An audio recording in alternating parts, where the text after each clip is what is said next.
Ito ay isang stingray.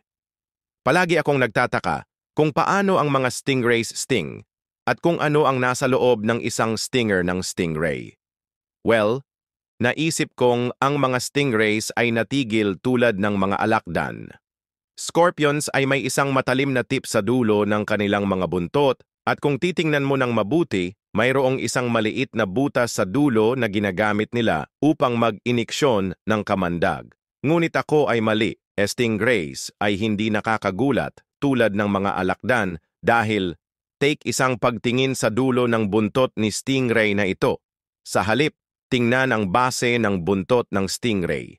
Kung ilipat ko ang buntot sa gilid, may isang bagay na poking.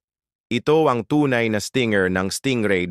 It na tinawag na isang barb. It's matalim at serrated.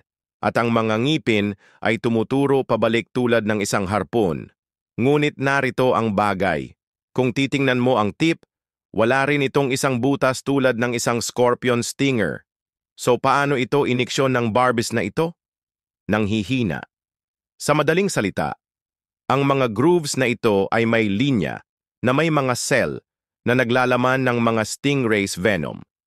Hindi narito kung paano ito magkakasama.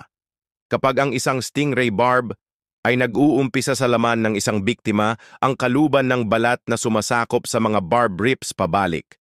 Ang mga luha na ito ay nagbukas ng mga espesyal na cells na nagsisimulang tumagas ng kamandag. Ngayon alalahanin ang mga paatras na nakaharap sa ngipin.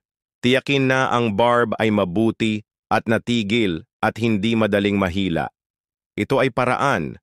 Ang kamandag ay may maraming oras upang tumulo sa katawan ng biktima at ganyan kung paano ang isang stingray stings.